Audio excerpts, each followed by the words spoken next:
Dear students, good evening. How are you? Once again I am coming to the topic. हम लोग फिर एक बार अपने टॉपिक पर लौट रहे हैं, लेकिन उससे पहले आप जानते हो कि आपको मैं MCQ 5 क्वेश्चंस देता हूं and you people are solving the questions. आज मैं फिर 5 क्वेश्चंस लेकर आया हूं, दोनों मीडियम में है. आप दोनों मीडियम के स्टूडेंट्स क्वेश्चंस को देखिए और आंसर करने की कोशिश करिए.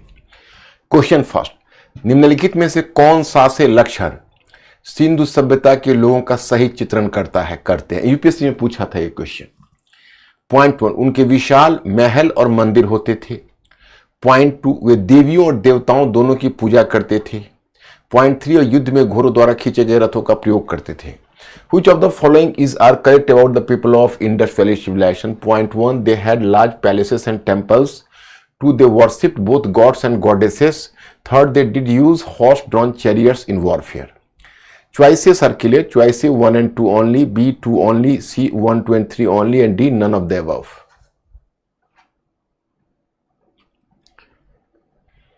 दोनों जगह B. Choice number B. Okay. Choice B is the answer. क्योंकि देखो in the first one you find कि विशाल महल और मंदिर होते थे. We don't find any evidence of temple. हमें मंदिर का कोई साक्ष्य नहीं मिलता. और तीसरा, हॉर्स ड्रॉन चैरियट्स का तो सवाल ही पैदा नहीं होता, तो वैदिक आर्यन से जुड़ा हुआ है. गुड, आपने बहुत अच्छा किया. 2, क्वेश्चन नंबर 2, हड़प्पाई धर्म के विषय में निम्नलिखित में क्या सत्य है? Which of the following is are correct about Harappan religion?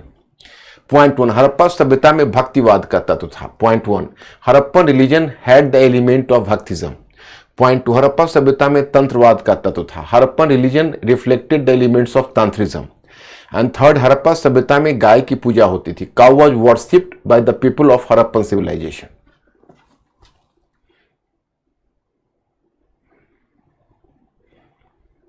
Choice A 1 only, choice B 1 and 2 only, choice C 1 and 3 only, choice D all 1, 2 and 3.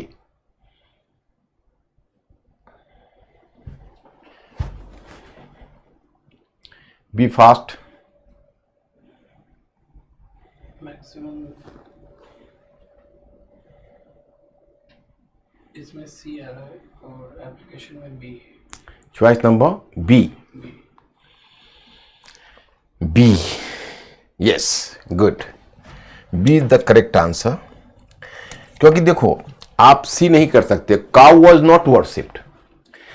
Cow was a sacred animal. Although even during Vedic period, cow was not worshipped, but cow was at least a sacred animal. एक पवित्र जानवर था, एक पवित्र पशु. लेकिन Harappan civilisation में तो काउ का आपको एविडेंस भी नहीं मिलता है. काउ, लेकिन वो वर्शिप्ड नहीं है. अगर वहां वर्शिप्ड है तो बुल है, सांड है, इसलिए काउ गलत हो गया. पॉइंट नंबर 3 आपका रॉन्ग है और बाकी ये आपका करेक्ट है और ये करेक्ट है 1 and 2, तो इसलिए आपका बी आंसर होगा. Question number 3. अभी देखो थर्ड नंबर क्वेश्चन मैंने अभी डिक्लाइन ऑफ हड़प्पन सिविलाइजेशन अभी डिस्कस नहीं किया था, बचा हुआ था. But I have placed the question in order to enlist your reaction before I have taught the topic. मतलब अभी तक जो आप हड़प्पन सिविलाइजेशन के डिक्लाइन के बारे में समझ रहे हैं, उसमें आप लोग अपने अपने किस प्रकार के इंटेलेक्ट का यूज करते हैं, इसीलिए हमने आपको ये क्वेश्चन डाला है. हड़प्पा सभ्यता के पतन की व्याख्या में प्रचलित कारणों में सबसे महत्वपूर्ण कारण कौन सा प्रतीत होता है? Which of the following factors is apparently more significant in decline of Harappan civilization? Choice A आर्य आक्रमण, choice A Aryan invasion, choice B महामारी, बी पैंडेमिक, सी भूकंप, सी अर्थक्वेक, डी जलवायु परिवर्तन, डी क्लाइमेट चेंज. दोनों जगह D. चॉइस नंबर डी दोनों जगह है. Yes. कोई डाउट नहीं, बिल्कुल करेक्ट किया आपने. यही आपका उत्तर है, बिल्कुल सही उत्तर है आपका. क्वेश्चन नंबर 4, हड़प्पाई धर्म के विषय में क्या सत्य है? What is are correct about Harappan religion? Point 1, धर्म के क्षेत्र में स्त्री तत्वों की प्रधानता थी. 1, female elements prevail in Harappan religion. Point 2, Harappa सभ्यता के अंतर्गत यज्ञ का प्रचलन था. Sacrifice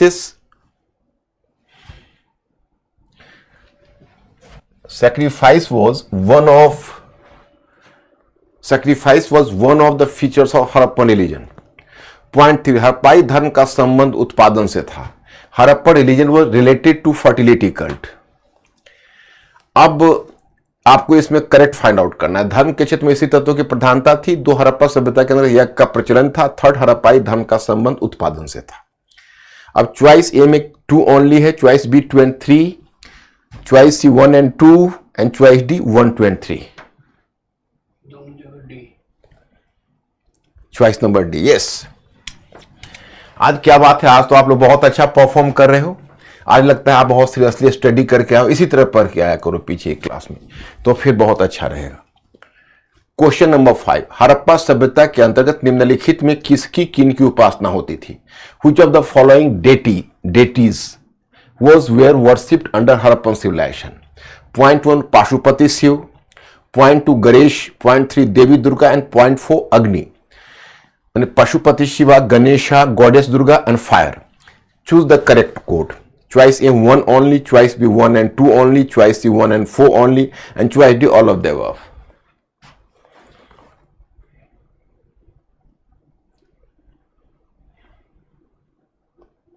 दोनों जगह सी। सी, यस, गुड, बहुत अच्छा परफॉर्म किया। 1 नहीं, हाँ, यस, 4, 1 and 4 सी में, सी 1 and 4, that is the correct answer. मैंने पाशुपत शिव और अग्नि, गणेश और दुर्गा, इनको नहीं काउंट करना है। ये हड़प्पन सिविलाइजेशन में इनका एविडेंस नहीं मिलता है। बहुत अच्छा, 5 के 5 क्वेश्चन आपने सॉल्व किया है आज बहुत अच्छा। कल तो कुछ गलतियां हुई थी, आज तो आपने गलती नहीं की है, बहुत अच्छा परफॉर्म किया। Thank you very much for that. अब हम आते हैं पहले उस पॉइंट पर। आप याद करिए, yesterday I have left you on a topic कि how to write the mains answer, and I have discuss with you कि how to write the answer, and the question is normally in 2 parts. One part is topic statement and the second one part is directory. Topic statement is completed with the support of directory. So here I am giving the example.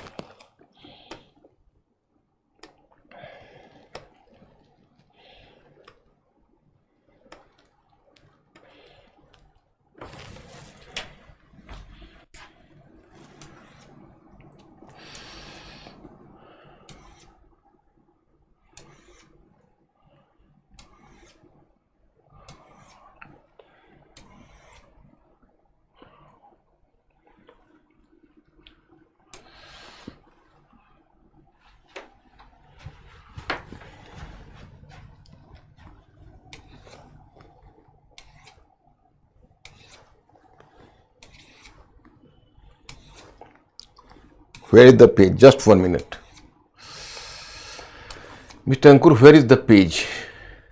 हटा दिया?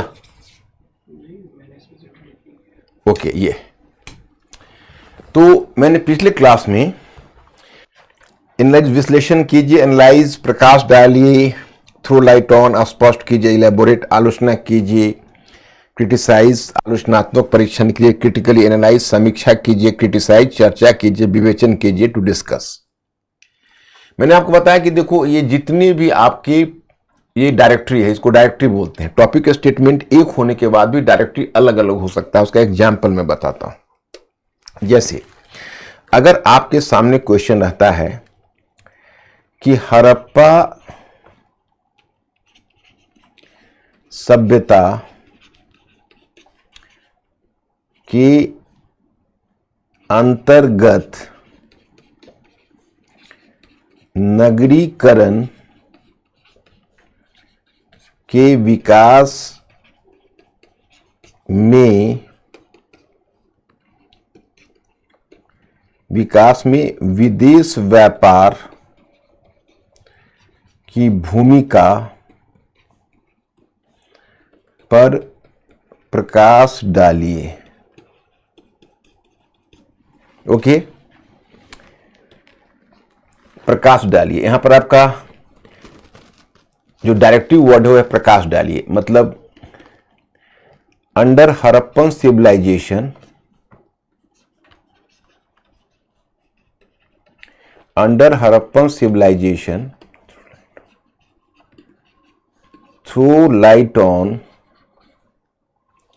Throw throw light on the rise of urbanization. अब यहां पर आपका जो keyword है वह है थ्रो लाइट ऑन, यानी प्रकाश डालिए। ये क्वेश्चन है हाइपोथेटिकल। इसका मतलब है कि आपको अन्य कारणों के विषय में नहीं लिखना। जैसे देखिए, मैं आपको एक चीज बताना चाहता हूं, धीरे धीरे आप राइटिंग की ये चीज सीखिए। सोशल साइंस और नेचुरल साइंस में क्या अंतर होता है? नेचुरल साइंस और सोशल साइंस में फर्क ये होता है कि जो नेचुरल साइंस है उसमें प्रत्येक महत्वपूर्ण परिणाम का एक महत्वपूर्ण कारण होता है और एक कारण का एक परिणाम होता है। क्योंकि अगर साइंस की थियोरी में आप अगर किसी चीज का एक से अधिक कारण और एक से अधिक परिणाम बताने लगोगे तो पूरा जो साइंटिफिक थियोरी है उसमें कंफ्यूजन आ जाएगा। सोशल साइंस इसके विपरीत होता है। किसी एक चीज का न एक कारण होता है और न कोई अंतिम कारण होता है और न उसका कोई एक अंतिम परिणाम होता है। तो जितनी भी इंटरप्रिटेशन होते हैं वो हाइपोथेसिस होता है। अब जैसे हड़प्पन सिविलाइजेशन है, तो अगर हड़प्पन सिविलाइजेशन के नगरीकरण पर अलग अलग स्कॉलर्स ने अलग अलग मान्यताएं दी, क्योंकि आपको कोई आपका ऑप्शनल पेपर तो है नहीं कि आपको पढ़ना है, तो वो जस्ट मैंने आपको एक उदाहरण के तौर पर दिया। तो अब different scholars have written over the role of different factors behind the urbanization of Harappan civilization. अब हमें उत्तर क्या देना है? मैं स्टूडेंट्स, आप मेंटली अलर्ट होकर सुनना, क्योंकि मैं फिर आपसे पूछने वाला हूं। Let this class be communicative, क्योंकि मिस्टर अंकुर हमारे आपके बीच एक ब्रिज का काम करते हैं और करेंगे, और मैं उनके माध्यम से क्वेश्चन पहुंचाऊंगा और आपको इमीडिएटली उत्तर देना है। तो मैं ये बताना चाहता कि चूंकि हर चीज का एक से अधिक पर्सपेक्टिव होता है, लेकिन हमें सारे क्वेश्चन में सारे पर्सपेक्टिव नहीं बोलना। ये क्वेश्चन हमसे पूछ रहा है केवल उसके व्यापार की भूमिका पर प्रकाश डालिए, और दूसरा मत कहता है कि हड़प्पा सभ्यता के नगरीकरण में व्यापार से ज्यादा इंपॉर्टेंट है एग्रेरियन सरप्लस, कृषि अधिशेष। लेकिन उसकी चर्चा हम क्यों करें? क्योंकि यह हमारा क्वेश्चन नहीं पूछ रहा। तो व्यापार ने किस प्रकार से सकारात्मक भूमिका निभाई? मान लीजिए, एक मिनट के लिए मैं कहता हूं कि अगर हड़प्पा सभ्यता का नगरीकरण है, उसमें मान लीजिए 30%, 30% व्यापार का रोल है, 40% एग्रेरियन सरप्लस का रोल है और 30% अदर फैक्टर्स का रोल है। सरकार का रोल है, या आप कह सकते हो आइडियोलॉजी, विचारधारा का रोल है, व्हाट एवर में बी द फैक्टर। 30% किसी और का रोल है। तो यहां पर हमें पूछ रहा है कि हड़प्पन सिविलाइजेशन में जो नगर का विकास हुआ है उसमें व्यापार की भूमिका पर प्रकाश डाले, तो हमको केवल वो 30% जो व्यापार की भूमिका है उसी को लिख के समाप्त कर देना है। और अगर यहीं पर वो टर्म बदल देते हैं, पुछल्ला जो शब्द है जिसको आप कहते हो डायरेक्टरी, उस डायरेक्टरी शब्द को बदल देंगे और कहेंगे आलोचनात्मक परीक्षण कीजिए।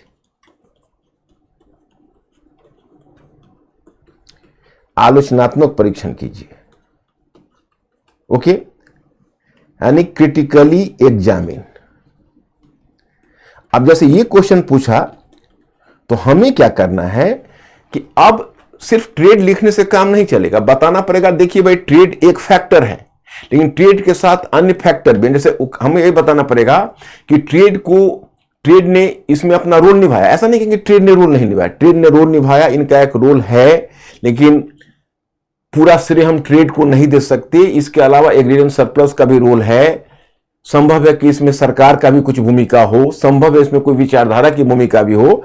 तो इस तरह से करके I have to complete the answer because the demand of the question is critically analyzed. अब यहीं पर वो अगर डिस्कस कर देते हैं तो हल्का सा बदल जाएगा, डिस्कस में हल्का सा बदल जाएगा। डिस्कस में होता है कि किसी चीज पर अगर अलग अलग विचारधारा हो, यानी अलग अलग विचार हो, तो उस चीज पर उन विचारों, उनमें से प्रत्येक विचार को अपने ध्यान में रखते हुए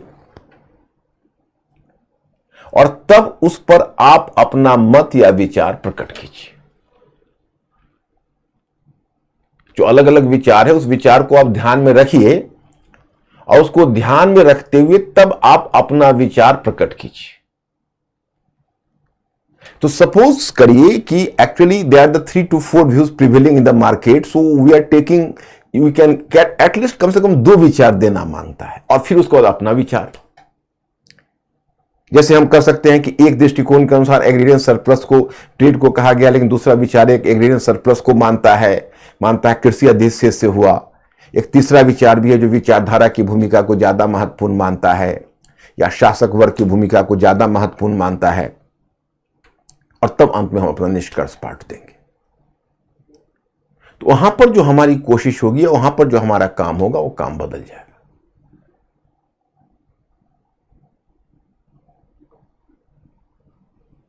तो according to demand of the question, तो मैंने आपको एक सजेशन दिया था, याद करिए, कि एक तरफ जो एनालाइज है, स्पष्ट कीजिए, प्रकाश डालिए, है व्याख्या कीजिए, विश्लेषण कीजिए, ये सब पर हाइपोथेटिकल क्वेश्चन में रखिए उसको। और इधर जो नीचे वाला मैंने दिया उसको आर्गुमेंटेटिव क्वेश्चन। आर्गुमेंटेटिव क्वेश्चन में क्या होता है कि जैसे पहला वाला क्वेश्चन इसमें जो मैंने आपको दिया वो था हाइपोथेटिकल, जब जिस समय क्रिटिकली एनालाइज आपने लगा दिया तो हो गया आर्गुमेंटेटिव। मतलब उसमें आपको स्टैंड लेना है कि यह स्टैंड करेक्ट है या वह स्टैंड करेक्ट है, और उसको देखने के बाद फिर आपको डिसीजन देना है। तो इसमें आपका अप्रोच चेंज कर गया।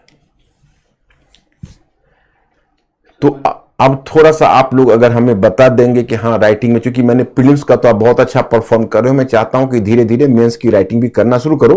हालांकि कल्चर वाले पार्ट में तो ज्यादा प्रीलिम्स का काम है, इसमें मेंस का पार्ट कम होगा, लेकिन हाँ जब मॉडर्न हिस्ट्री और वर्ल्ड हिस्ट्री करोगे उसमें मेंस का पार्ट, उसमें राइटिंग करने का मौका। वर्ल्ड में तो केवल मेंस का ही पार्ट है और मॉडर्न में तो प्रीलिम्स मेंस दोनों का पार्ट है। सर अनीस पूछ रहे कि क्या हड़प्पा सभ्यता में जाति व्यवस्था आ गई थी? देखो जाति व्यवस्था बड़ी कॉम्प्लिकेटेड चीज है अनीस। पहली बात तो मैं आपको बता दूं कि हड़प्पा सभ्यता के बारे में बहुत ज्यादा जानने की अभी एम्बिशन हमें रोकना पड़ेगा, क्योंकि हड़प्पन सिविलाइजेशन में जितने भी स्कॉलर्स जो भी बात बोलते हैं वो अपने आप में एक हाइपोथेसिस मात्र है, क्योंकि उसका स्क्रिप्ट नहीं पढ़ा गया है। तो उसका स्क्रिप्ट नहीं पढ़ा गया तो सबसे बड़ी दिक्कत हुई है, उसके विषय में फाइनल कुछ भी कहना मुश्किल है। कास्ट सिस्टम था या वर्णा सिस्टम था, ऐसा मुश्किल है पता करना, और वो विभाजन थी हड़प्पाई लोगों में। अब अलग अलग स्कॉलर्स उसमें अलग अलग मानते हैं। जैसे अब एक आध स्कॉलर का मानना है कि वैदिक आर्यंस पहले डिवाइडेड नहीं थे, यहाँ से जो गैर आर्य थे जब वो आए भारत में तो वही जो लेट हड़प्पन पीपल या कैलकोलिथिक पीपल थे उनके साथ इंटरेक्शन के बाद तब इनका सोसाइटी डिवाइड किया। तो some sort of caste system was existing there, लेकिन उसका कोई कंक्लूसिव हमारे पास सूचना नहीं। दिव्या सर कह रही है कि धर्म का संबंध उत्पादन से कैसे था? दिव्या धर्म का संबंध मैंने आपको बताया कि जैसे आप, दिव्या आपका क्वेश्चन है कि धर्म का संबंध उत्पादन से कैसे था। तो जैसे यज्ञ होता, यज्ञ जैसे यज्ञ शायद आप लोगों को लगता होगा बहुत बड़ा यज्ञ, आपके यहाँ जो पंडित जी पूजा कराते हैं वो भी यज्ञ ही है। फर्क यह है कि पहले यज्ञ में पशु बलि तक दी जाती थी, अब पशु बलि को रोक के लोग घर पर फल फूल, आप अनाज ये सब जो देखते हो, तिल जौ, ये सब क्या है, ये सब यज्ञ की ही ऑब्लेशन है। That is the type of sacrifice, English में उसको सैक्रिफाइस बोलते हैं। तो उसमें आप जो थोड़ा सा अनाज का दाना डालते हो तो उसका सिंबॉलिक मीनिंग होता है कि हे ईश्वर, हमारे पास इतना ही अनाज है तो मैं आपको इतना अनाज डाल रहा हूं, आपके पास तो अक्षय भंडार है, आप मेरे पूरे भंडार को अनाजों से भर देना। You have to fill my treasury with full of grains. तो in this way you just try to persuade God. आप देखते हो किसी धर्म स्थान पर, तो वहां पर आप देखते हो कि कोई, आप देख रहे होंगे कि भाई कोई मंदिर या कुछ इस तरह की चीजें हैं या कोई पीर बाबा का मजार है, कुछ है, तो लोग जेब से 1-1 रुपए का सिक्का निकाल के या क्वाइंस निकाल के फेंक रहे हैं। तो उसका प्रतीकात्मक अर्थ क्या होता है कि हे ईश्वर, मेरे पास यही एक है, मैं आपको दे रहा हूं, बदले में आप हमें 1 करोड़ दे देना। तो उसके पीछे मनोभाव वो होता है। तो एक तो सैक्रिफाइस जो यज्ञ आपको यज्ञ वेदी कालीबंगा से मिली है या लोथस से मिली है, वहां पर आपको सूचना मिलती है कि वह उत्पादन से उसका संबंध है। फिर आप मातृ देवी की पूजा देखते हो या फिर उर्वरा शक्ति की पूजा देखते हो, फर्टिलिटी कल्ट, फर्टिलिटी गॉडेस। जैसे एक किसी महिला, किसी एक मुहर पर, हड़प्पा से प्राप्त मुहर पर एक महिला के वोम से, उसका जो ओम है मतलब उसका जो गर्भ है, उससे एक पौधा निकलता हुआ दिखाया गया, तो पृथ्वी देवी रही होंगी। या मेल या फीमेल ऑर्गन्स की पूजा, तो ऑर्गन सिंबलाइज करता है प्रोडक्शन, क्यों, तो सेक्स, और उससे बच्चे पैदा होते हैं तो प्रोडक्शन को सिंबलाइज करता है। तो ये सबका संबंध कहीं ना कहीं उत्पादन से है। रितिका पूछ रही है कि सर हड़प्पा सभ्यता ग्रिड प्रणाली थी, इसमें ग्रिड प्रणाली का ग्रिड का मतलब हुआ, जैसे ग्रिड आप कभी अगर इलेक्ट्रिसिटी ग्रिड वगैरह देखा हुआ तो एक खास एंगल से वो होता है, मतलब बनता है, मतलब क्रॉस ऐसे फिर ऐसे। तो हड़प्पाई सड़क जो थी तो 90 डिग्री, मतलब वो क्या है कि 10 मीटर की सड़क एक पहले जाती थी वर्टिकली, एक हॉरिजॉन्टल सड़क उसको 90 डिग्री कोण पर काटती थी, और फिर तो उससे क्या होता था कि शहर चौकोर कट जाता था, फिर वहां पर मकान बने, उसके पीछे गलियां भी उसी तरह से सुटेबली बनती थी। तो आप सड़क, गलियां, नालियां, जो नालियां बनती थी और मकान सबको मिला के देखोगे तो लगेगा कि एक प्रॉपरली एकदम वेल डिजाइंड और वेल बिल्ट है। तो ग्रिड टाइप के, मतलब सुव्यवस्थित उसको आप कह सकते हो, वेल सेटल्ड आपको दिखेगा। कुछ बच्चे तंत्रवाद पूछ रहे हैं। तंत्र मंत्र, जादू टोना, जादू टोना समझते हो ना, जैसे तंत्र में मंत्र पढ़ते हो, जादू टोना करते हो, तो जादू टोना वाली जो चीज होती है ना उसी को तंत्रवाद बोलते हैं। Okay sir. अब ये बताओ, तुम लोग तो कुछ पूछने लगे, आए थे हरिभजन को ओटन लगे कपास। मैं आपको बहुत बड़ा कॉन्सेप्ट बता रहा था कि कैसे राइटिंग की जाती है। राइटिंग में अलग अलग विचारों, हाइपोथेटिकल क्वेश्चन क्या है, आर्गुमेंटेटिव क्वेश्चन क्या है, हाइपोथेटिकल क्वेश्चन में हमें क्या स्टैंड देना है, और आर्गुमेंटेटिव क्वेश्चन को हमें कैसे डील करना है। हम इतनी बड़ी बड़ी बातें कर रहे थे और आपने एक छोटी बात छेड़कर मुझे विषयांतर कर दिया, और मुझे यह भी पता नहीं चला कि आपने मेरे इस लेक्चर का मतलब जो कल मैंने लास्ट किया था और आज उस लेक्चर को आगे बढ़ाया, उसको आपने कुछ समझा या नहीं समझा। फिर मैं टॉपिक पर लौटूंगा क्योंकि मुझे हड़प्पन सिविलाइजेशन के बाकी टॉपिक अभी बचे हुए हैं। तो पहले हमें आप वेबसाइट वाले और जितने भी एप्लीकेशन है सभी लोग पहले अपना अपना मंतव्य जाहिर करिए कि यहां समझे या दिक्कत है, इस मुद्दे पर बात करिए अभी।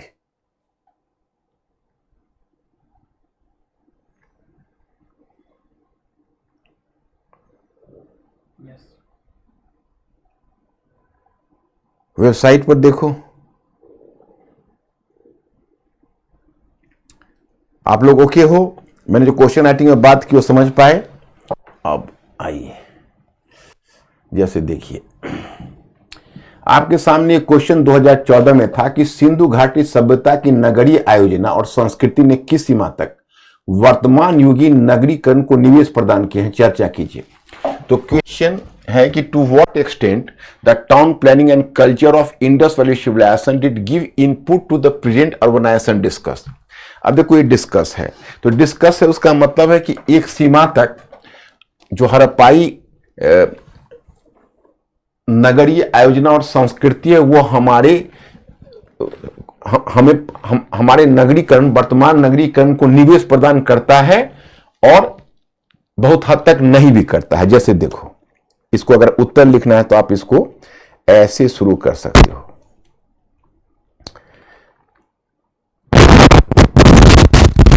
हड़प्पाई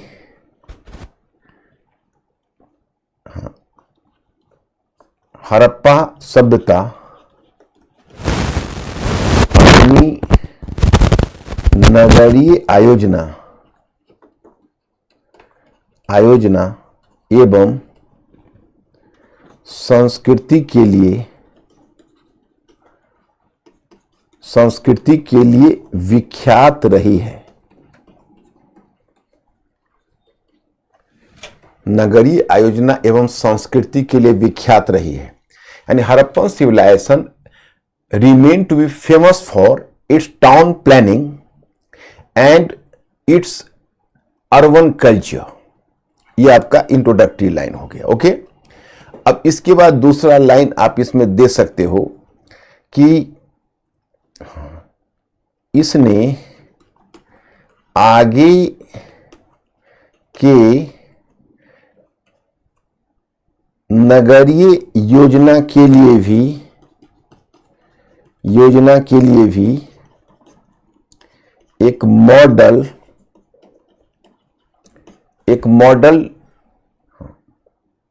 मॉडल छोड़ दिया।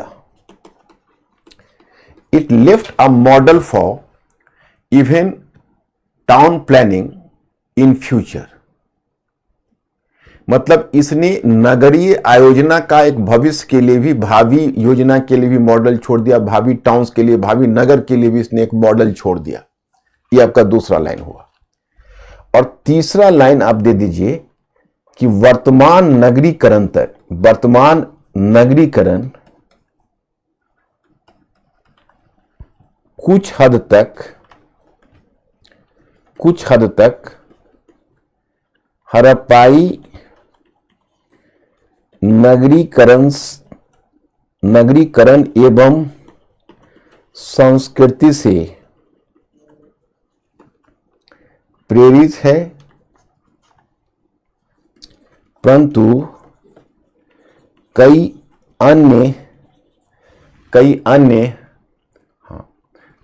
अन्य मानक पर वर्तमान नगर खरे नहीं उतरते। मतलब मैं इसको कहना चाहता था या कहना चाहता हूं कि देखिए, कुछ हद तक तो हड़प्पाई नगरीकरण का प्रभाव हमारे वर्तमान नगर पर है और बहुत हद तक वह उस मानक से हट गया है।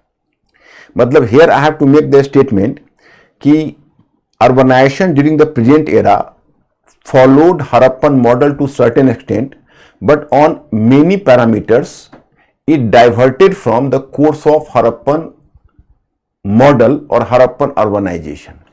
मतलब कुछ हद तक तो फॉलो करता और बहुत हद तक उस मॉडल से हट चुका है। तो अब हमारा पूरा का पूरा ये तैयार है। अब केवल तुम एक काम करो, हड़प्पाई नगरीकरण से निम्नलिखित बातों में समानता। हड़प्पाई नगरीकरण या नगरीय आयोजन से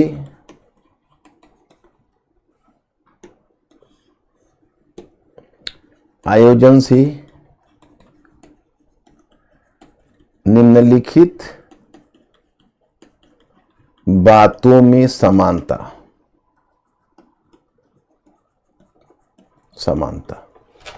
अब निम्नलिखित बातों में समानता के स्तर पर, मतलब the similarity with Harappan urbanization in on following ground, similarity with Harappan urbanization on following ground. अब एक एक ग्राउंड डॉट देकर पॉइंट बना के आप एक एक ग्राउंड लिख देते जाओ। अब एक ग्राउंड दो कि नगर का बाजार एवं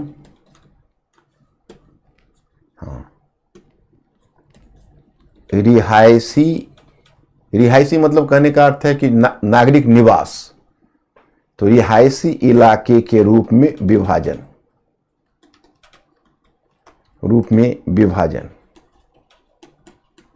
मतलब town is divided between the market area and the settlement area.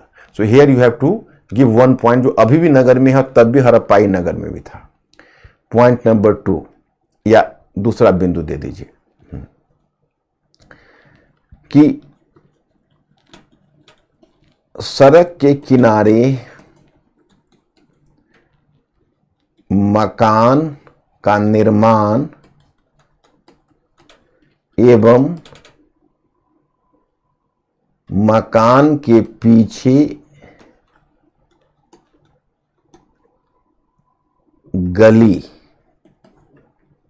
गली का निर्माण। मतलब the houses were built by the side of the road and even the streets were laid behind the house। तो ये अभी भी आज के मकान में भी है। उसके बाद नेक्स्ट, नालियों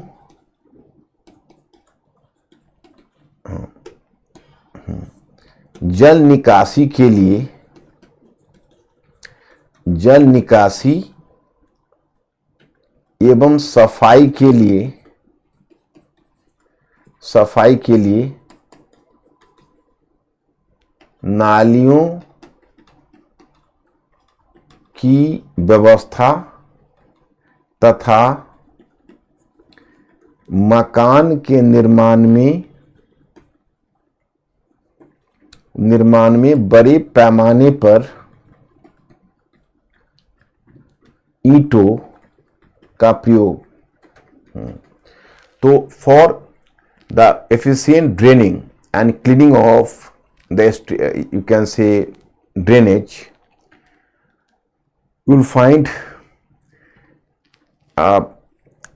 for the efficient drainage of water as well as the cleaning, there was the proper facility for the drainage system.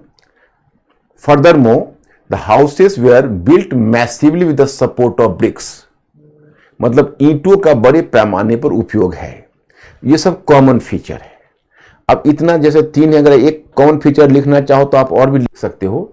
जैसे आपको याद है कि हड़प्पाई नगर में दुर्ग क्षेत्र अलग था और कॉमन पीपल का मकान अलग, उसी तरह नगर में सरकारी ऑफिस एवं निवास के लिए पृथक क्षेत्र आज भी तुम देखोगे तो एक सिविल लाइंस का कॉन्सेप्ट है। जैसे जो ऑफिसर क्लास के लोग हैं या उनके ऑफिस है वो एक टाउन के खास क्षेत्र में होते हैं। तो a separate in a town, a separate region for the government offices and the official settlement। तो ये आपको कॉमन पॉइंट्स हो गया जो सिमिलरिटी दिखाता है। यह विचार कहता है कि हड़प्पाई नगर से समानता है। लेकिन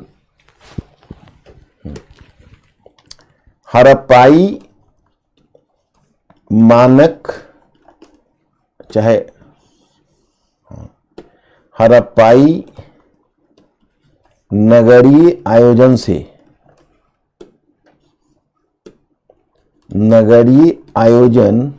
से निम्नलिखित आधार पर पीछे रह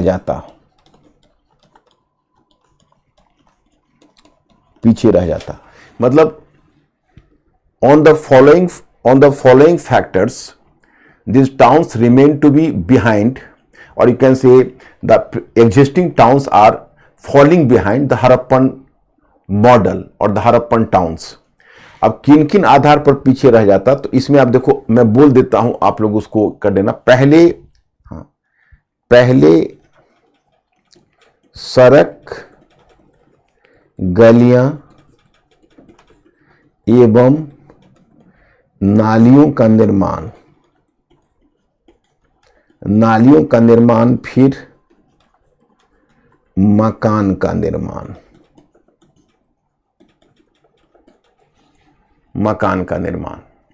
मतलब firstly they are laying foundation of roads, streets, drainage and then the houses were built.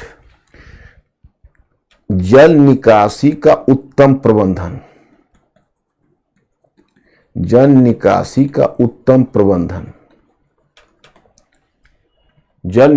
का यानी more efficient system of drainage, जल निकासी का उत्तम प्रबंधन। अब इसके बाद देखिए, जल निकासी का उत्तम प्रबंधन एक फैक्टर ये हो गया। अब आप एक पॉइंट दे दीजिए कि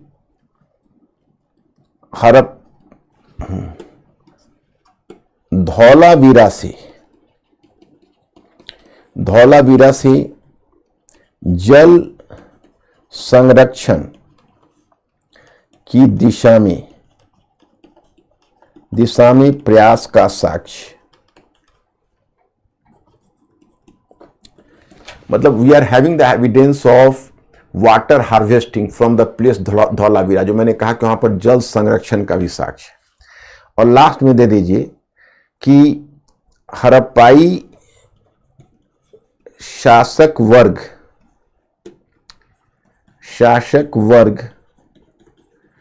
का दृष्टिकोण अधिक समतामूलक, मीन्स कि Harappan people from the Harappa ruling class was having a more egalitarian approach, as वहां पर बताना है कि as the people of ruling class spent less over the public buildings, but there was more expense over uplifting the social condition of the common people। The common people were enjoying the unparalleled level of civic facilities. मतलब यहां पर सबसे बड़ी जो सराहना हुई है जगपति जोशी का, इस पॉइंट को मत भूलिएगा कि हड़प्पाई शासक वर्ग के लोगों का दृष्टिकोण कितना समतामूलक है कि वह खुद तो अपने सार्वजनिक भवनों के निर्माण पर खर्च नहीं करते, लेकिन कॉमन पीपल के लाइफ के स्टैंडर्ड को कितना ऊंचा उठाया है कि कॉमन पीपल मेसोपोटामिया और मिस्र की तरह झुग्गी झोपड़ी में नहीं रहते, वो पक्की ईंटों के मकान में रहते हैं। उस समय के कॉन्टेम्पररी वर्ल्ड में कहीं भी वो लेवल ऑफ डेवलपमेंट नहीं जो हड़प्पाई लोगों में है। तब आप निष्कर्ष में दे दीजिए, इस प्रकार हम देखते हैं कि वर्तमान नगरीकरण हड़प्पाई नगरीकरण से आंशिक रूप में ही प्रेरणा ले पाया, या ऐसा कर दीजिए कि इस प्रकार हम देखते हैं कि हड़प्पाई नगरीकरण ने वर्तमान नगरीकरण को सीमित रूप में ही इनपुट प्रदान किया है। जैसे जो हड़प्पाई नगरीकरण है, वो हड़प्पाई नगरीकरण ने वर्तमान नगरीकरण को सीमित रूप में ही इनपुट प्रदान किया है। Here you have to mention about the limited input. तो सीमित रूप में ही इनपुट प्रदान किया, ये चीज आपका उत्तर हो जाए।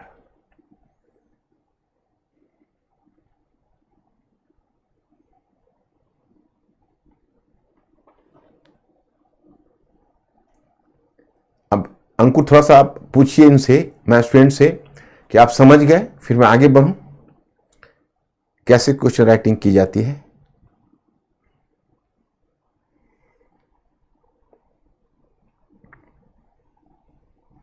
यस। इसी तरह से मैं स्टूडेंट्स, अब मैंने शुरू कर दिया है मेंस वाले लिखवाना है, तो मैं मेंस में भी आपको बताता रहूंगा, और प्रीलिम्स के तो 5 क्वेश्चंस आप करते रहोगे। और मैंने पहले ही कहा है कि आपको मैं इंटीग्रेटेड ले चल रहा हूं, तो इंटीग्रेटेड आप करोगे, और इंटीग्रेटेड में एक ही चीज आपको ध्यान रखना है, जो मैं इंस्ट्रक्शन देता हूं उसको आप पूरी तरह से फॉलो करिए। आप जिस तरह से मेरा आप देख ही रहे हो कि मैंने ऑलरेडी इसमें मटेरियल में आपको दिया हुआ है, और जिस तरह से हम आगे बढ़ रहे हैं आप भी आगे बढ़ोगे। अब हड़प्पाई संस्कृति में धर्म हमने डील किया है, ये एस्पेक्ट को डील करते हुए, और फिर भारतीय धार्मिक परंपरा में हड़प्पाई धर्म की विरासत, इस पर हम आगे चर्चा करेंगे। फिलहाल मैं आपको यह बताना चाहता हूं कि इसलिए मैंने हिंदी इंग्लिश दोनों में दे दिया है। अब आप इसको फॉलो करते हुए आगे बढ़ते चलिए। मैंने यू हैव टू फॉलो, इस फार्मूला को फॉलो करते हुए आगे बढ़ते चलिए। इंटीग्रेटेड पहले आप जोड़िए, और जोड़ने के बाद प्रत्येक दिन पहले रिवाइज करने के बाद 20 मिनट टाइम उस पर सोचने पर दीजिएगा, और सोचकर आप लिंक करिए। इसको हम कहते हैं बौद्धिक जुगाली।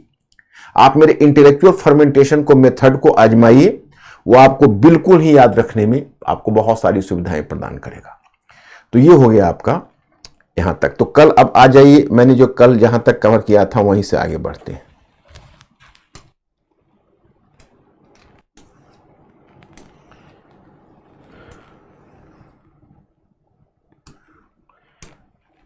अब कल मैं आपको याद होगा कि हमने 2-3 चीज कवर किया था। एक तो हमने आपको संस्कृति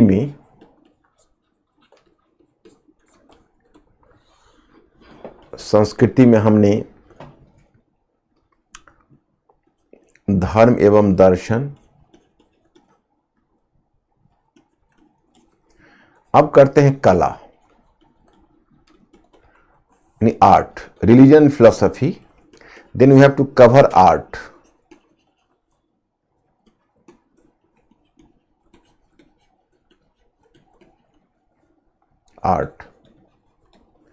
और तब करेंगे थोड़ा सा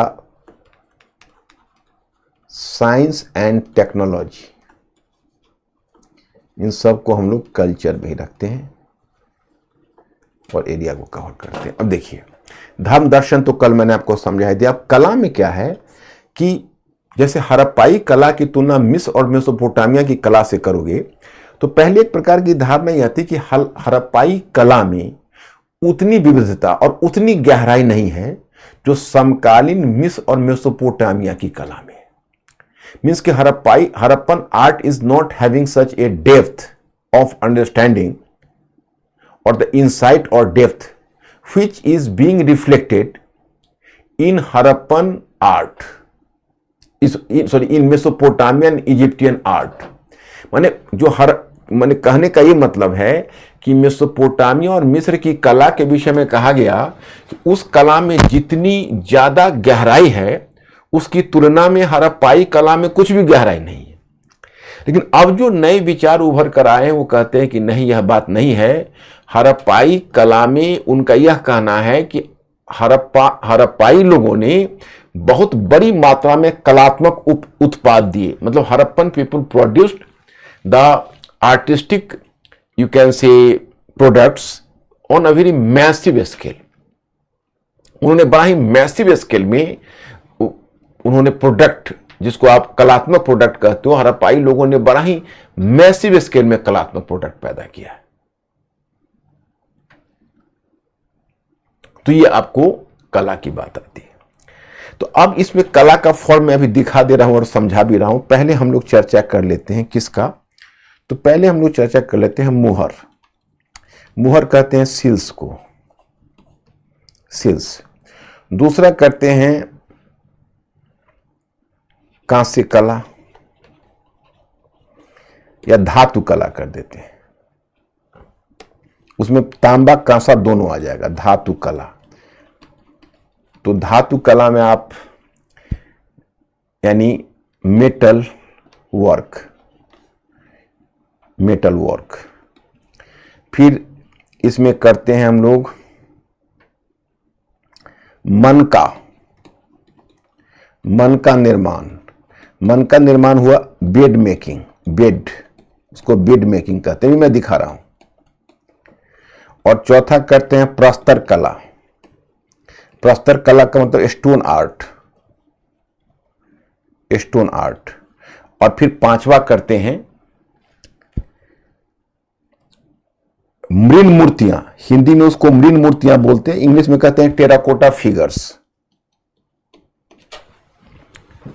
हिंदी में इसको मृण मूर्तियां बोलते हैं और इंग्लिश में इसको बोलते हैं terracotta figures.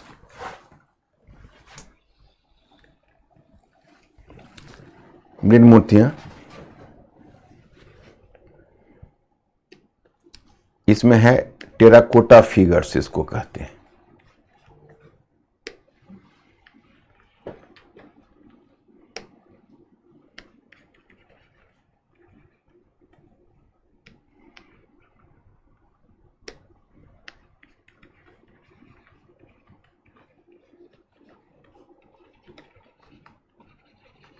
terracotta figures. So you find here you find following varieties. मतलब जो इतनी चीजें हैं इसमें आपने कितनी वेराइटीज ऑफ आर्ट पाए। मुहर, सील्स, धातु कला, मेटल वर्क, मन का निर्माण, बेड मेकिंग, प्रस्तर कला, स्टोन आर्ट एंड मृण मूर्तियां, टेराकोटा फिगर्स। अब चलिए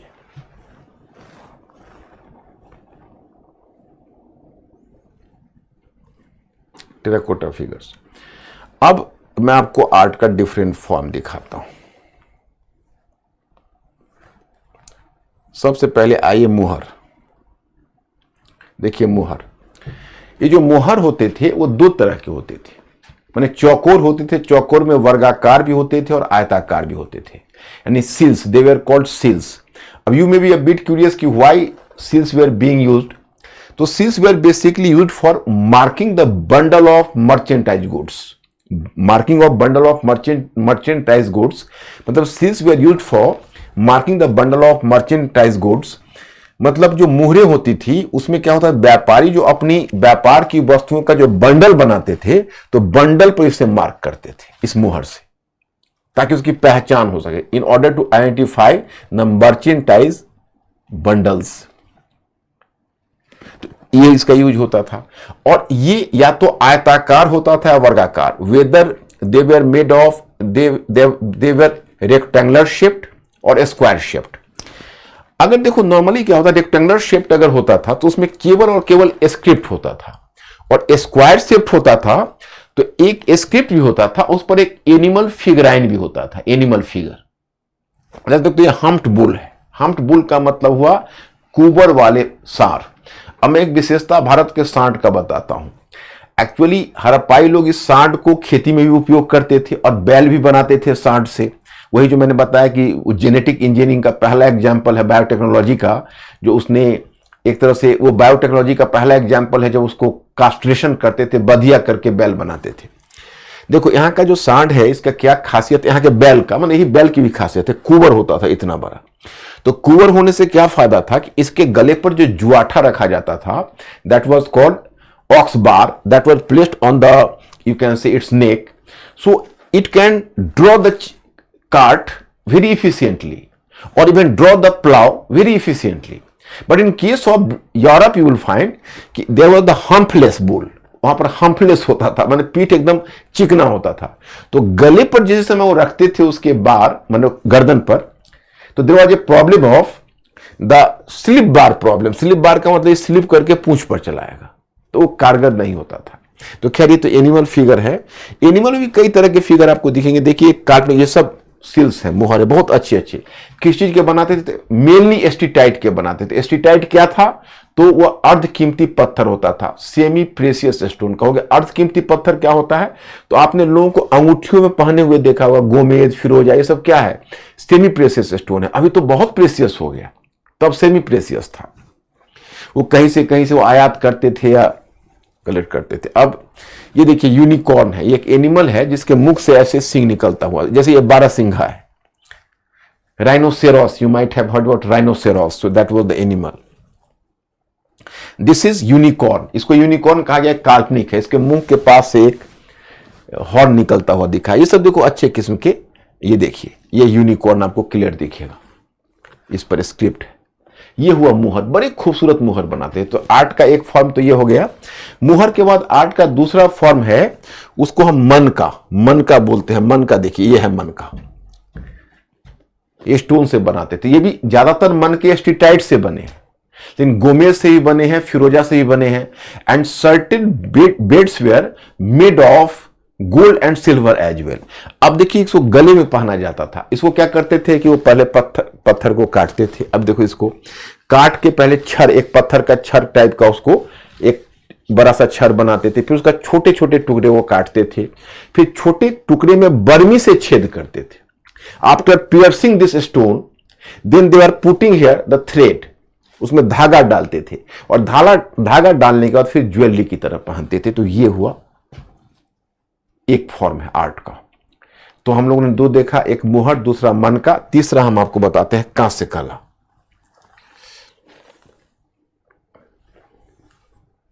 ये देखिए एक कांस्य कला है। कांस्य कला में कांस्य या केवल कांस्य कला नहीं, धातु कला, तांबे या कांस्य की मूर्तियां बनाते थे। ये एक नर्तकी की मूर्ति है। ये तो कह रहा है मोहनजोदड़ो लिखा हुआ है, but it has been unearth from Chanhudaro. वह भी एक सिंध में एक प्रदेश है, जगह है। तो उसमें देखो ये डांसिंग गर्ल है, और ऐसा ही आपको तांबे की, कांसे की मूर्तियां, कई मूर्तियां मिलेंगी। यहां पर तो आपको ज्यादा फिगर नहीं दिखा है, लेकिन जैसे बैल की भी मूर्ति मिलेगी और भी कई एनिमल्स की मूर्ति मिलेगी, वो कांसे से। उसको कैसे बनाते थे? तो पहले एक सांचा बना देते थे। जैसे अब इंसान का सांचा बना दिया, और सांचे बना के उसके माथे के पास एक तो हल्का सा छेद कर दिया, और उसके बाद क्या करते थे, जो धातु में बनाना होता था उसको पिघला देते थे, और पिघला के सांचे के अंदर उसी होल से डाल देते थे। तो क्या होता था, जब वो ठंडा होता था तो वही सांचे का शेप पकड़ लेता था, और वंस जब वो कठोर हो जाता था उस सांचा तोड़ देते थे। सांचा तोड़ते थे तो मूर्ति सीधा खड़ी हो जाती थी। उसको कहते थे lost wax technique. Lost wax technique यानी द्रवी मोम विधि उसको कहा जाता था, जिस द्रवी मोम विधि से बनाते थे। ये तीसरा हो गया धातु कला। चौथा है प्रस्तर। देखो प्रस्तर का एग्जाम्पल है, हालांकि लगभग 20 हड़प्पाई विभिन्न स्थानों से 20-22 पत्थर के मूर्तियां मिली है तो अच्छी बनी हुई। जैसे ये देखिए दाढ़ी वाले साधु की मूर्ति मोहनजोदड़ो से मिली है। पता नहीं, it is still a mystery for scholars कि why the stone statue have not been found in a full form, rather they were found in dilapidated or broken condition or broken shape. So why, who had broken them?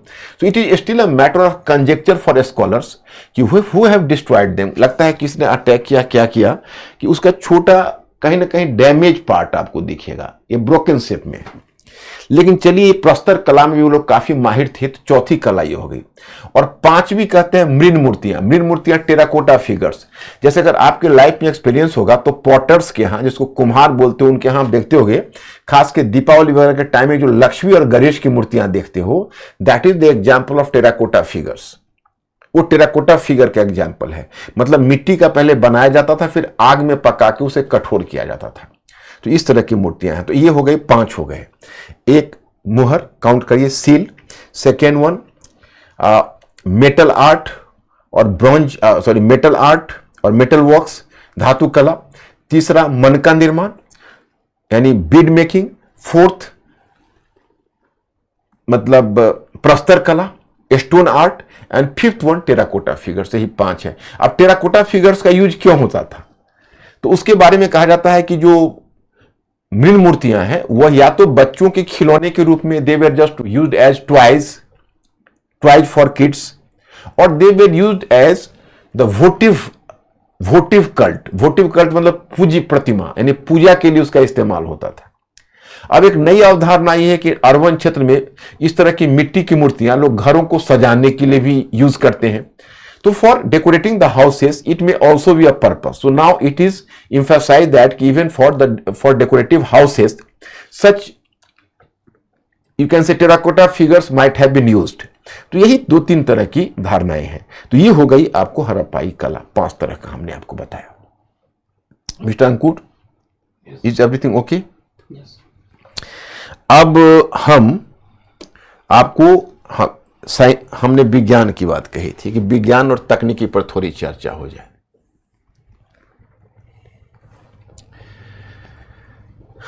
अब देखिए, अब हमने जो science and technology की बात कही, तो हड़प्पाई लोगों का देखो, अब हड़प्पाई लोगों के बारे में 2 तरह की धारणाएं आती है। एक तरह की धारणा यह आती है कि अरे हड़प्पाई लोगों का साइंस टेक काफी डेवलप, मतलब अपने स्टैंडर्ड से डेवलप था।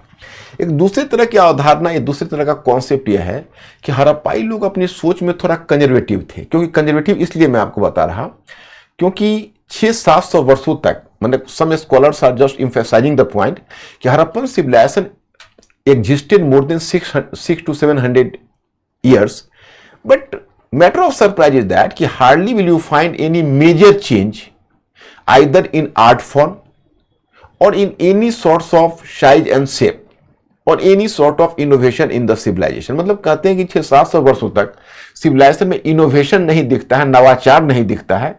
इसका मतलब है कहीं लोग कंजर्वेटिव तो नहीं थे, और it was one of the reasons behind the decline, ये भी उनका कहना है। लेकिन चलिए, वो तो अलग बात हुई। साइंस में आप क्या देखोगे, तो साइंस एंड मैथ को भी ले लेते हैं उसमें। तो मैथ में हम लोगों को 1-2 चीज दिखती है कि ज्यामिति की तो उनकी कोई शानी नहीं थी। उनका जो आप जानते हो कि बेसिकली जियोमेट्री थी। अब कितना अच्छा मेजरमेंट सिस्टम था कि without the proper support of geometry you can not imagine कि such an efficient town planning might have come into existence. जब तक उनका देखो ईंटों की बनावट देखिए, टाउन में गलियों, सड़कों आदि की व्यवस्था देखिए, उनका कितना ज्यादा मेजरमेंट बेहतर रहा होगा, तभी यह संभव है। तो एक तो मेजरमेंट में या ज्यामिति में वो काफी आगे थे। दूसरा क्या है, अंक गणित, अरिथमेटिक। अरिथमेटिक में हड़प्पाई पीपल को तुम देखोगे कि वो हर डिजिट्स का प्रयोग करते। तो खास के जो 16 है, 16 तो 16 और उनके मल्टीपल्स को, 16 और मल्टीपल्स अब आप लोग शायद नहीं जानते होंगे क्योंकि आप लोगों के एज में नहीं। हम लोग जब बचपन में थे तो 1 रुपये का होता था 16 आना, दैट वाज कॉल्ड 16 आना। एक आने का कॉन्सेप्ट भी हमने सुना है। तो 16, 16, 16, 16 का जो काउंटिंग है वो इंडियन कल्चर में है, और इंडियन कल्चर में 16 का जो काउंटिंग है उसकी लेगेसी कहीं ना कहीं हड़प्पन सिविलाइजेशन से चली आ रही। 16, 32, 64, so they are just using the 16 and its multiples. तो उसके जो गुणक है उसका उपयोग करते थे। दूसरा है कि डेसिमल सिस्टम का भी यूज करते थे, वो डेसिमल सिस्टम 10, 100, 1000, 10,000, तो डेसिमल सिस्टम का कैलकुलेशन यूज करते थे। और एक बाइनरी सिस्टम का, उसको हिंदी में कहते हैं द्विभाजन प्रणाली। तो मैथमेटिक्स वाले जानते होंगे द्विभाजन क्या है या बाइनरी सिस्टम क्या है, तो उसका भी यूज करते थे कैलकुलेशन में। और मैं आपको बताऊं वो क्यूब का भी यूज, फीट जो मेजरमेंट होता है उसका भी यूज करते थे, क्यूबिक का भी यूज करते थे। और मैं आपको बताऊं, लोथल से एक हाथी दांत का स्केल मिला है, और मोहनजोदड़ो से एक तौलने वाला मतलब वेट मिला है, सीप का बना हुआ वेट मिला है। तो इसका मतलब है कि मेजरमेंट माप तौल भी उनका विकसित था। अब देखिए, एक टोनी जोसेफ करके स्कॉलर, उन्होंने हाल ही में लिखा है हड़प्पन सिविलाइजेशन पर। He has given a very interesting information. उसने कहा कि जो हड़प्पन लोग हैं, जो हड़प्पन पीपल हैं, उनके बारे में टोनी जोसेफ का ख्याल यह है कि हड़प्पन पीपल ने उस समय, जैसे टोनी जोसेफ कहते हैं कि आज देखो एक कॉन्सेप्ट है, आप लोग जीएस में पढ़ते हुए, ease of doing business economics में। तो आज ईज ऑफ डूइंग बिजनेस का कॉन्सेप्ट है, but if there could have been the standard और there could have been the parameter of ease of doing business at that time, अगर उस समय ease of doing business का concept रहता तो पूरी कैलकुलेटिक वर्ल्ड में, पूरी दुनिया में हड़प्पा सभ्यता सबसे ऊपर होता। आज भी तुम देखते हो कि इंडिया का क्या सिचुएशन है, 67 या समथिंग, और उसी में हम लोग मैंने 100 के नीचे हम लोग आ गए हैं, तो उसी में हम लोग बहुत प्राउड फील कर रहे हैं।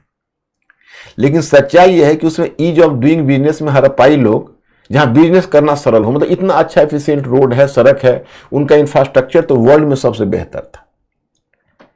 तो ये बिना टेक्नोलॉजी के डेवलपमेंट के नहीं हो सकता था। उनको खगोल शास्त्र का भी ज्ञान था, एस्ट्रोनॉमी, क्योंकि एस्ट्रोनॉमी के बिना एग्रीकल्चर उस समय नहीं हो सकता था।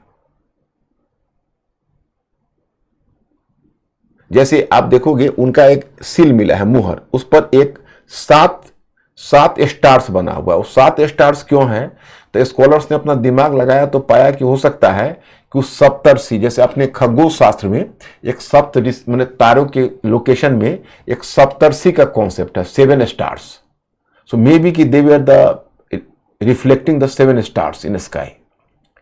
तो ये तरह की चीजें हड़प्पाई लोगों का साइंस एंड टेक्नोलॉजी में, और भी जानते हो कि they were having the knowledge of copper smelting, bronze smelting, and they can mix copper with tin and they could develop properly the bronze।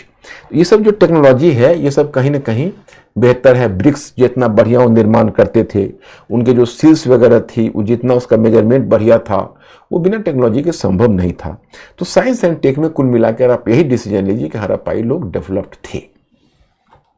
Okay mister Ankur, is my student okay? Yes sir. तो अब my students, अब मैं आपको ले चलता हूं decline of civilisation की तरफ। अब ये इतनी बड़ी गुत्थी है, डिक्लाइन ऑफ सिविलाइजेशन।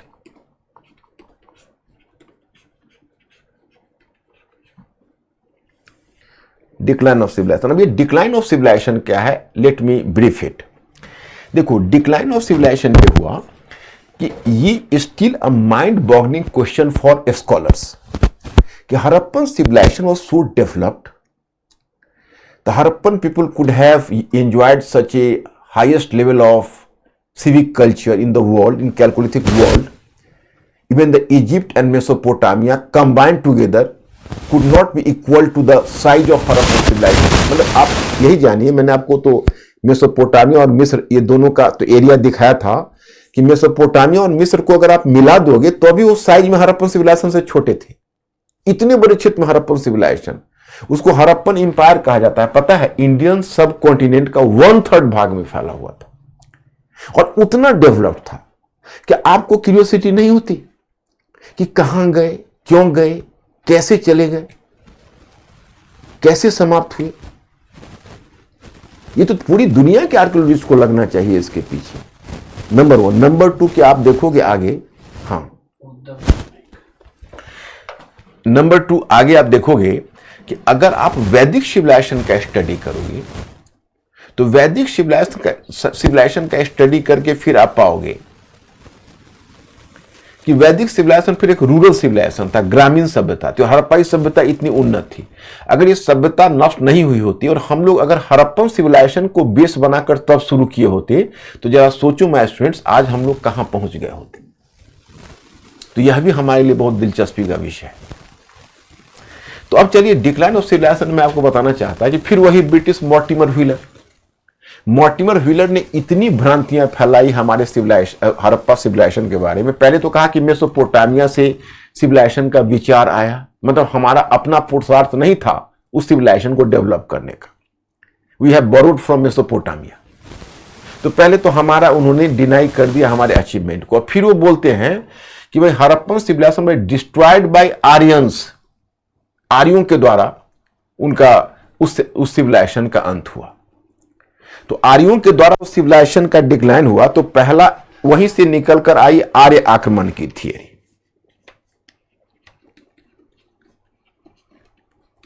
आर्य आक्रमण, आर्यन इन्वेजन।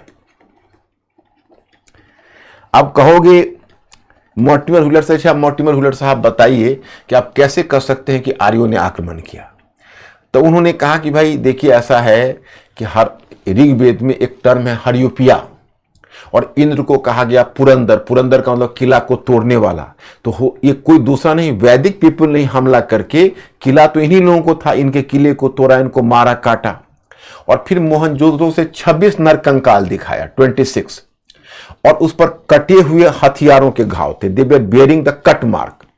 तो historians are putting a question mark कि overall the population of Mohenjodaro might have touched even 1 lakh people, and if 26 human skulls you have just found at Mohenjo-daro, so on that basis how can you declare that this civilization was attacked by Vedic Aryans, invaded by Vedic Aryans and destroyed by Vedic Aryans? तो ये बोला लोगों ने कि नहीं, ये आपका जो तर्क है वो सही नहीं है। हालांकि एक दो उन्होंने और भी तर्क दिए, लेकिन वो तर्क स्टैंड नहीं किया। और जहां तक ऋग्वेद का सवाल है, तो वो तो ओरल ट्रेडिशन से साहित्य चल रहा था, मौखिक परंपरा से। पता लगता है कि बाद में किसी ने जोड़ दिया उसमें, तो बात नहीं मानी गई। और खास के जो नए शोध हुए, तो नए शोधों में, नए रिसर्च में ये पाया गया कि हड़प्पन सिविलाइजेशन का डिक्लाइन और वैदिक आर्यंस के आगमन में 300-400 ईयर्स का गैप है, इसलिए ये थियरी नहीं चलेगी। तो चलो उसको डिनाई कर दिया गया। तो अब दूसरी थियरी दी गई कि भाई चलो ऐसा है कि बाढ़, फ्लड्स। अब फ्लड्स वाली थियरी कहती है कि जिस नदी की गोद में ये सभ्यता पनपी थी, वही नदी ने इसको निगल लिया। अब here you can find example that कि flood theory, so that was emphasised by John Marshall at Mohenjodaro and S.R. Rao at Lothal and Bhagat Rao. जैसे जॉन मार्शल ने मोहनजोदड़ो से 7 तह उन्होंने फ्लड्स का एविडेंस दिया, और जो S.R. राव है उन्होंने लोथल और भगत राव से बाढ़ के प्रमाण बताए कि देखो यहां फ्लड आए थे। लेकिन बहुत ये तूल नहीं पकड़ पाया, क्योंकि तब तक स्कॉलर्स ने इस पूरी बहस को मतलब डर्थ ऑफ वाटर की तरफ मोड़ दिया। डर्थ ऑफ वाटर माने, डर्थ ऑफ वाटर का मतलब है कि वाटर की कमी, जल की कमी, माने पूरा सिद्धांत घूम गया जल की कमी की तरफ। तो अंत में होने लगा कि भाई जल की कमी के कारण नष्ट हुआ है, ये जल की अधिकता के कारण नष्ट नहीं हुआ है। शुरू हुई तो इसमें अब आपको मैं बताऊं कि इसमें R.L. राइक्स थे, अब नहीं T.H. लैम्ब्रिक थे, तो मैंने H.T. लैम्ब्रिक थे। H.T. लैम्ब्रिक थे तो उन्होंने कहा कि देखिए ये जल ज्यादा होने से नहीं हुआ है, जल कम होने से हुआ है। तो जल क्यों कम पड़ा? तो उन्होंने कहा कि देखिए, जैसे अब मैं आपको मोहनजोदारो में, यहां पर आपको इसके लिए मुझे मैप दिखाना पड़ेगा। जैसे देखिए ये मैप है हड़प्पा सभ्यता का। तो ये जो जगह आप देख रहे हो, तो ये जगह जहां पर राजस्थान है, तो राजस्थान में आप ये कालीबंगा देखते हो ना, तो ये कालीबंगा के साइड में यहाँ पर जो रिवर है, तो यहाँ पर एक घग्घर रिवर, देखो यहाँ पर लिखा हुआ है घग्घर हकरा, आपको मिलेगा। तो घग्घर नदी की पहचान सरस्वती से हुई है, हालांकि वो बहुत आइडेंटिफाइड नहीं, और घग्घर की पहचान सरस्वती से हुई है।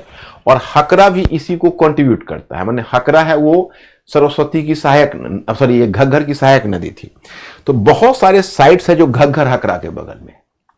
तो H.T. लैम्ब्रिक ने कहा कि पहले क्या था कि पहले जिसको सतलज नदी कहते हो, जो सिंधु नदी की सहायक नदी है, वो सतलुज पहले घग्घर की सहायक थी, और इधर यमुना भी घग्घर की सहायक थी, उसका ट्रिब्यूटरी था। आगे यमुना गंगा के कोर्स में जाके मिल गई और सतलज मिल गया इंडस के कोर्स में। तो दोनों नदियां जब दो दिशाओं में बाइफर्केट कर गई तो यहां पर वाटर की कमी हो गई, डेप्थ ऑफ वाटर हो गया, एंड फाइनली यू कैन से कि हड़प्पन सिविलाइजेशन डिक्लाइन। तो वाटर की कमी होने के कारण उन्होंने कहा कि देखिए ये जो वाटर की कमी हुई इस कारण से हड़प्पा सभ्यता का डिक्लाइन हो गया। तो अब इसके डिक्लाइन की थियरी को आप लेकर चलते हो। ओके, तो एक चीज ये हुई। अब इसमें कुछ कुछ और विचार उभर कर आए। ये विचार उभर कर आया कि चलो ये बात तो हो गई, लेकिन अब इसमें एक थियरी जुड़ गई कि भाई एक आर.एल. राइट्स थे, उन्होंने कहा कि देखिए अगर यह है, इसके कारण भूकंप भी हो सकता है, और भूकंप के कारण भी वाटर लॉगिंग हो गई, अर्थक्वेक के कारण यह भी एक कारण हो सकता है। एक किसी विद्वान ने महामारी की बात भी कर दी कि भाई पैंडेमिक जैसी कोई चीज हो सकती है जिस कारण से सभ्यता नष्ट हो गई। तो ये सब बहुत ज्यादा जोर नहीं पकड़ पाया। फेयर सर्विस एक स्कॉलर हैं, तो फेयर सर्विस ने एक विचार दिया। उन्होंने कहा पारिस्थितिकीय असंतुलन, माने इकोलॉजिकल इम्बैलेंस। उन्होंने कहा कि एक्चुअली हुआ क्या कि हड़प्पन लोगों ने बहुत ज्यादा रिसोर्सेस का यूज किया। उन्हें बहुत सारी लकड़ियां काटी आग में पकाने के लिए, अपने ईंटों को पकाने के लिए, माने in order to develop the bricks, you can see destroyed the forest etc. So it led towards the decline of rainfall. इससे क्या हुआ कि वर्षा की मात्रा कम होती चली गई, and as there was declining rainfall, so due to declining rainfall you can say कि it led towards the scarcity of water, and finally it was the product of ecological imbalance. यह पारिस्थितिकीय असंतुलन का परिणाम था। क्यों था? कोई नया माइक लगाया हो? नहीं वही ओके है। हाँ, तो मैं आपको रिपीट कर दूं, कहीं वॉइस का शायद दिक्कत हो गई थी, सॉरी फॉर दैट। कि उसमें साउंड ठीक है। तो मैं आपको बता रहा हूं कि जैसे फेयर सर्विस ने कहा कि लोगों ने इतना ज्यादा मतलब फॉरेस्ट को डिस्ट्रॉय किया, इतना ज्यादा जंगल को काटा अपने ब्रिक्स को, अपने ईंटों को पकाने के लिए, कि इस कारण से पूरा जो पारिस्थितिकी तंत्र है वो बिगड़ गया और वर्षा की मात्रा कम हो गई। जैसे वो बताते हैं कि भाई आप राजस्थान में देखिए बहुत सारे साइट्स, सॉरी कालीबंगा जैसे साइट इसलिए डिक्लाइन हो गया क्योंकि वहाँ पर वाटर रेनफॉल कम हो गया, इस कारण से डेजर्टेशन का विस्तार हुआ, मतलब मरुस्थलीकरण बढ़ा वगैरह वगैरह। तो अभी मैंने जो आपको क्वेश्चन पूछा तो उसका तो आपने बहुत अच्छा आंसर दिया कि अभी तक जितना एग्जिस्टिंग विचार है वो एग्जिस्टिंग विचार में इकोलॉजिकल इम्बैलेंस या पर्यावरणीय कारक को ज्यादा महत्व दिया गया है। ये बात सही है, लेकिन कुछ स्कॉलर्स इस पर भी प्रश्न चिन्ह लगाते हैं, कहते हैं कि भाई देखो आप बात को ज्यादा खींच रहे हो। अब कह रहे हो आज की तारीख में, जैसे आज इकोलॉजिकल इम्बैलेंस है, तो आज इंडिया का पॉपुलेशन आप समझ सकते हो 1 अरब 40 करोड़ है, और वर्ल्ड का पॉपुलेशन 9 करोड़ टच कर चुका, 9 करोड़ से भी 9 करोड़ से भी 9 अरब से भी ज्यादा मूव कर रहा है। तो अब ऐसी सिचुएशन में जब हम इतने पॉपुलस हो गए या पूरे वर्ल्ड में पॉपुलेशन इतना बढ़ गया तो इकोलॉजिकल इम्बैलेंस तो समझ में आता है।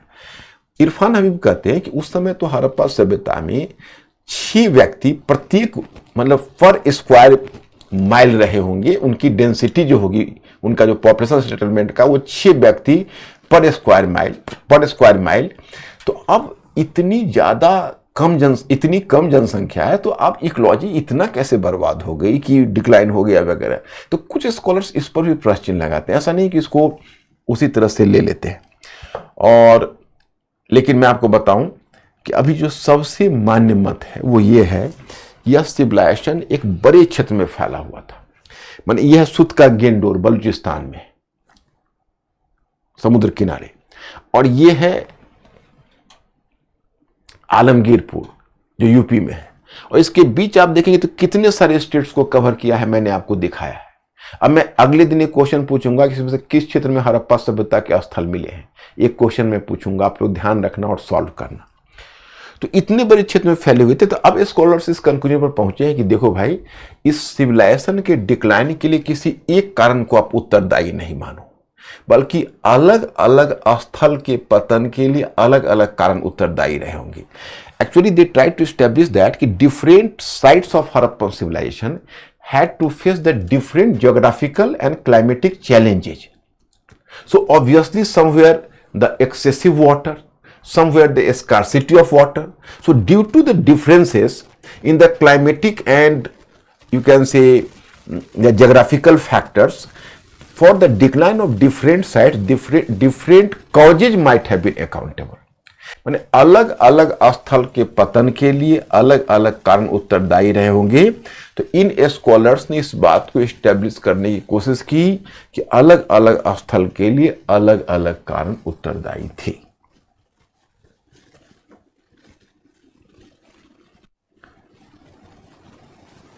तो अब mister Ankur, my students okay है। अब आप लोग जरा सा अपना हिंट करिए कि आप ओके हैं या कोई प्रॉब्लम है, तो फिर डिक्लाइन के बाद आगे बढ़ता हूं। मेरे पास अभी 10 मिनट्स टाइम है।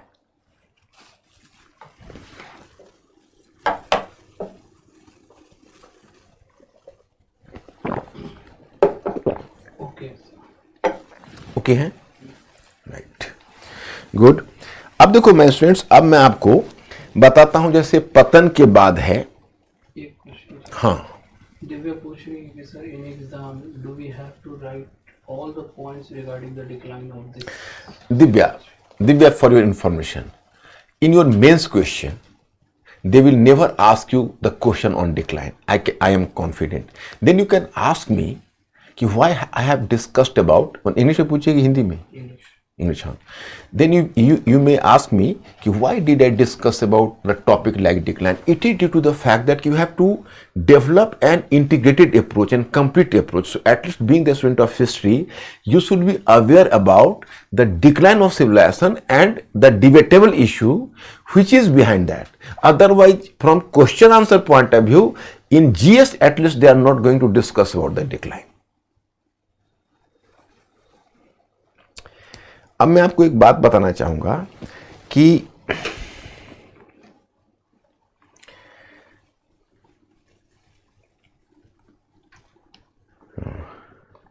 After decline survival and continuity, पतन के पश्चात निरंतरता एवं परिवर्तन। मतलब अब आपको यह देखना है कि पतन के पश्चात इसका परिदृश्य क्या था। तो पतन के पश्चात आपको देखने को मिलेगा इस संदर्भ में निरंतरता का कारक और परिवर्तन का कारक। तो पतन के पश्चात आप देखोगे निरंतरता एवं परिवर्तन। Okay, so my students, you people have to observe here that the two factor that is निरंतरता एवं परिवर्तन। So survival and continuity is going to be the important factor here, survival and continuity. Okay,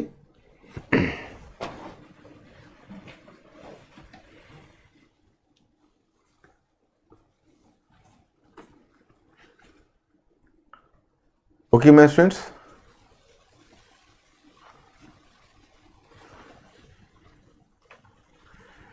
अब देखो इसमें मैं एक debate आपको बताता हूं। जब हड़प्पा सभ्यता का पतन हुआ तो पहली जो अवधारणा आई, वो पहली की अवधारणा यह थी कि सभ्यता के पतन का मतलब है सभ्यता का खात्मा, द एंड ऑफ सिविलाइजेशन। अब एंड ऑफ सिविलाइजेशन का मतलब है क्या लोग मर गए, विलीन हो गए, गायब हो गए? नो। जो 1960 के बाद विशेषकर जो दो स्कॉलर्स आए 1960 ऑनवर्ड्स, उन्होंने इस अवधारणा को बहुत हद तक चेंज कर दिया। और ये स्कॉलर्स कौन थे? तो मलिक और ग्रेगरी पॉशेल नामक स्कॉलर थे। तो इन्होंने कहा कि नहीं, सभ्यता का पतन का मतलब है नगरीय चरण का पतन। सभ्यता देखो अब हड़प्पा सभ्यता की पहचान तो ही नगर ही है। ओके, तो नगरों का पतन हो गया और सभ्यता ग्रामीण और अब ग्रामीण संस्कृति के रूप में, अब वो सभ्यता नहीं रही, ध्यान कर लो। कहोगे मैं what is the difference between civilisation and culture, I have already discussed with you कि culture is a pattern of life in a specific region, but if this pattern of life is going to establish as a model in a vast region, then it is known as civilization. जब एक बड़े क्षेत्र में स्थापित होकर मानक बन जाता है तो ये सभ्यता हो जाती है। तो हड़प्पा सभ्यता नगरीय सभ्यता थी और एक बड़े क्षेत्र में फैल गई थी, लेकिन जब उसका डिक्लाइन हुआ तो अर्बन सेंटर का डिक्लाइन हुआ, लोग ग्रामीण क्षेत्र में पलायन कर गए, they migrated to the rural areas, और उन्होंने एक क्षेत्रीय संस्कृति का रूप ले लिया। तो हड़प्पा सभ्यता के पतन के बाद जो संस्कृति आई है उसका नाम है परवर्ती हड़प्पा संस्कृतियां। उसका नाम आता है लेट हड़प्पन कल्चर। तो वो बन गए लेट हड़प्पन कल्चर, परवर्ती हड़प्पाई संस्कृतियां। अब इसमें आपको कई संस्कृतियों के नाम आएंगे जो क्षेत्रीय संस्कृति, माने हड़प्पा सभ्यता की विरासत को अपने में लिए हुए थी, और लेकिन वो उसको कहलाया गया परवर्ती हड़प्पा संस्कृति। जैसे पंजाब, हरियाणा और बहावलपुर में कब्रगाह एच संस्कृति, एक रीजनल संस्कृति, उसका नाम था कब्रगाह एच नाम था। जैसे अब कई बार क्या होता है, संस्कृति का नाम बड़ी अजीब होती है। जैसे किसी खास क्षेत्र में वो निकला तो उस क्षेत्र के नाम पर संस्कृति का नाम पड़ गया। कई बार कुछ खास मृदभांड या पॉटरी का यूज करता है तो उसके नाम पर पड़ गया। अब इसका नाम इसलिए पड़ा कि हड़प्पा में एक कब्रगाह मिला था जिसका एक अलग टाइप था, जिसको कब्रगाह एच कहते हैं, क्योंकि उसमें जो नरकंकाल मिला, उसमें जो ह्यूमन स्केलेटन मिला, that was different from the Harappan race. वो हड़प्पन रेस से अलग रेस का दिख रहा था, और उसने जो जिन सामग्रियों का उपयोग किया था उन्हीं गुड्स के आधार पर एक संस्कृति क्षेत्रीय स्तर पर बन गई। तो इसका नाम ही पड़ गया कब्रगाह एच कल्चर, कब्रगाह एच कल्चर, कब्रगाह एच संस्कृति, दैट वाज कॉल्ड कब्रगाह एच कल्चर। चान्हू दरो जगह है, चान्हू दरो में आपको मिल जाएगा मेरे मटेरियल में। चान्हू दरो में जो सिंध में, उसमें है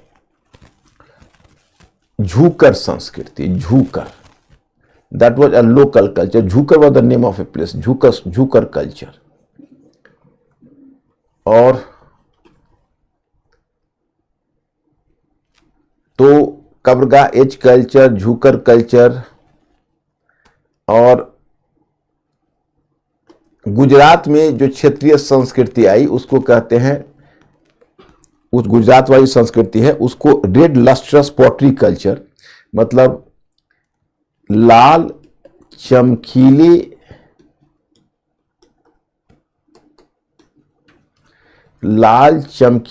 मृदभांड संस्कृति, रेड लस्ट्रस पॉटरी कल्चर, मतलब उसका नाम ही पड़ गया लाल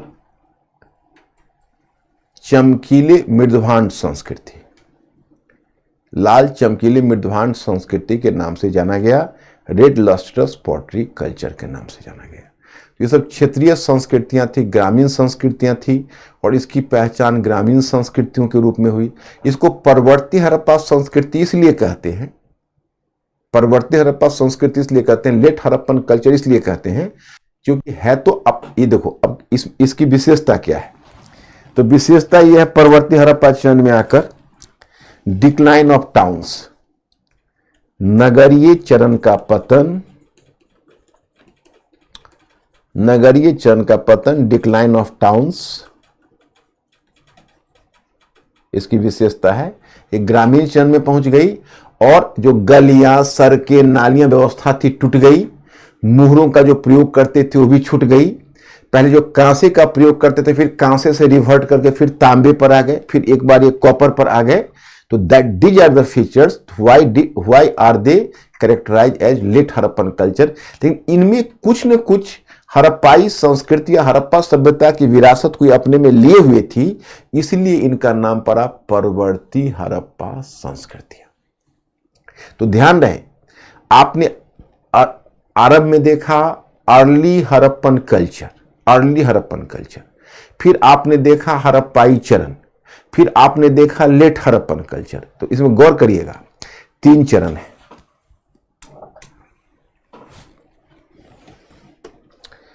आरंभिक हड़प्पा संस्कृति, इसका नाम है अर्ली हड़प्पन कल्चर। दूसरा चरण है हड़प्पा सभ्यता, हड़प्पन सिविलाइजेशन। तीसरा चरण है परवर्ती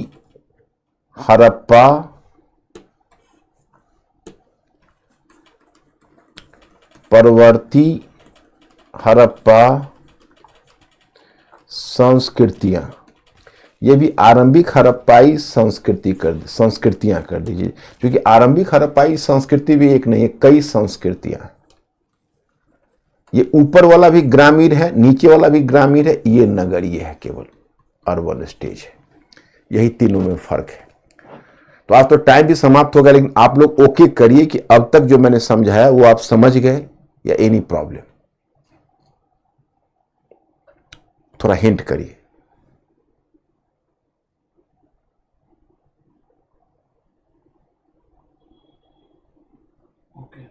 ओके ओके माय स्टूडेंट्स, अब मैं मंडे को मिलता हूं आपसे, और मैं एक स्टडी मटेरियल मंडे को आपको प्रोवाइड भी कर दूंगा फिर आगे के लिए, इसी तरह से जैसे मैंने आपको दिया है, क्योंकि मंडे को मैं उम्मीद करता हूं ये समाप्त हो जाना चाहिए, ये एरिया आपका पार्ट फर्स्ट।